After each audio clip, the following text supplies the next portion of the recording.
อาจารย์เอิ้นมาเฮ็ดงานครับอาจารย์พุ่นอาจารย์น่ะเอิ้นมาเฮ็ดงานนำกันมื้อนี้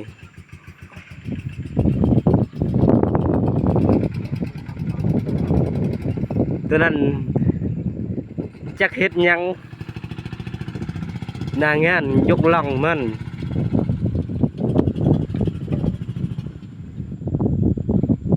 เช้าเมื่อยก่อนฝนก็ตกแห้งแท้มื้อนี้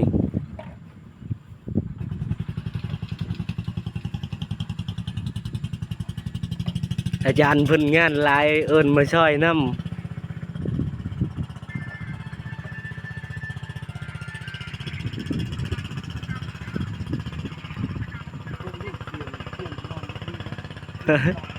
เบิ่งเที่ยงนะเที่ยงเจ้าของให้นะจักสินอนท่าใดบัดนี้นะเที่ยงก็อยู่ในโพน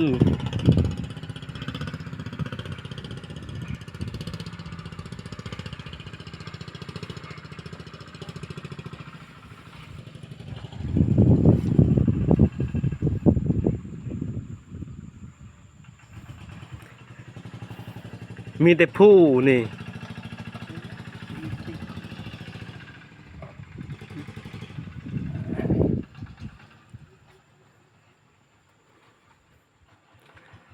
สองเช้าก็มี